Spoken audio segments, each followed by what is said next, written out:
Welcome back to Shane's Main Shop. Today we're working on a Husqvarna 261. This is an older chainsaw. This thing used to work really good. Had a bunch of problems with it. It still needs some more work, but one thing I'm going to do right now is replace the carburetor. And a company that I've dealt with before was kind enough to send me out a new carburetor.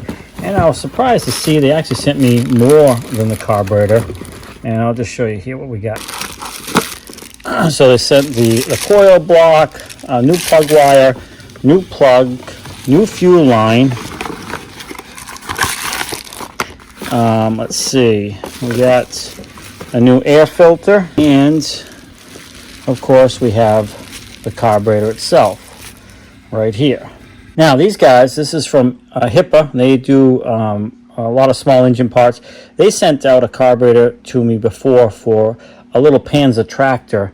And I'm going to put a link to that video in this description, because I also went to a couple carburetors on that tractor, and the only one that worked was the carburetor they sent to me. So I can't thank them enough for that. So definitely, pretty decent quality. Cannot complain about that. They've been working fine. We're going to go ahead and get this thing installed. That's probably not going to be the fix for this, of course, to get it running.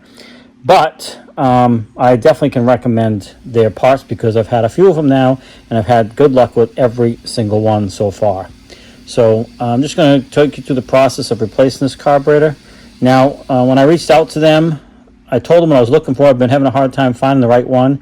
So they said they believed this was it, and we both agreed we're willing to give it a try, and hopefully it does fit this properly. As I said, this is an older chainsaw. But either way, they've been really good. I've had good success with their parts so far. So let's just see what happens. Let's see if we can get this one to fit on here, and we'll go from there. A couple things we got to do. We got to remove the start-stop button here. That picks up pretty easy, and then just kind of wiggles out of that spot. We're going to put the parts in the box here so I don't lose them.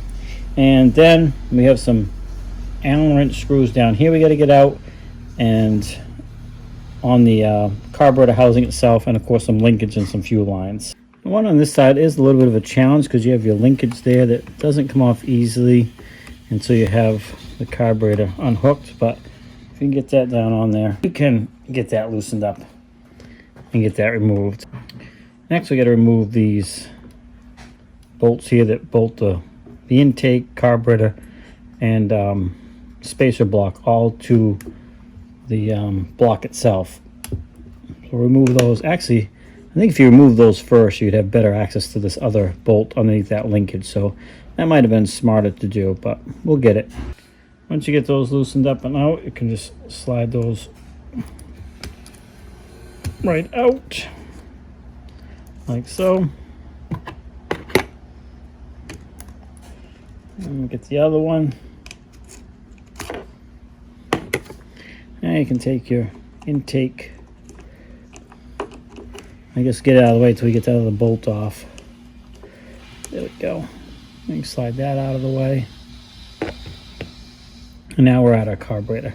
The only thing holding the carburetor in now is this throttle linkage and the fuel line. So we'll go ahead and get those disconnected. Yeah, I was able to take a screwdriver and just pop that line off. So there's the old carburetor right there. And of course the old gasket's sitting down in there too. We'll set that up here for a minute. Now I'm just going to take a look at both these carburetors and cross my fingers that they are a match. Definitely not exact. This is a much bigger carburetor, the original one. Is the bolt patterns the same? Well, this may not work for us. I got a port right there that I don't see over here. On the new one, there's two spots there. They could be just positioning detents, I'm not sure. That looks the same. This is pretty close. It's pretty close. I'm going to go ahead and see if it'll bolt up. I got nothing to lose. Like I said, these guys have been good, but it is possible this is not the right carburetor. This is the closest they could find. Again, this is an old machine, so it is a little bit harder to get parts for, so it's certainly not their fault. Now I will say the adjustments on this pretty similar. This should come off, so you can see this side looks pretty close. It's very, very similar. There's just a few additional things on the old one that the new one doesn't have. So, but that doesn't mean it won't work. All right, we are going to use the new gasket. And I think I see a problem. Okay, unfortunately, it's sad to say this carburetor is so close but not close enough. And I'm going to show you why here. And again, I can't stress enough that it's not their fault. I asked them to find a needle in a haystack, and they did the best they could. This is the original carburetor here that was on it. There's your linkage for the throttle.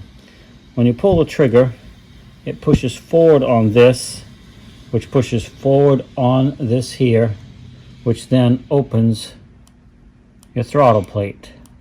Okay? That's the original. Here's the new one. Here's where your linkage hooks up for the throttle. So if that's bolted up like that, it's got to push that way to open up. However, you can see it's opposite. To open, it has to pull. That's how this one has to work. So unfortunately, this is completely opposite of the one on the chainsaw. So you would not be able to pull the trigger and push this forward to make it operate correctly. So that's definitely some sad news. I'm a little bummed about it. Again, not their fault. So I guess they'll still be on the search to try to find a carburetor for this thing to get it up and running again. Anyway, I will put a link for their store and this carburetor if it works for your chainsaw. It does fit several, but obviously not this particular one here. Thanks for swinging by Shane's Main Shop. Please like, subscribe, comment, come back often for more videos. Have a great day, and we'll see you in the next one.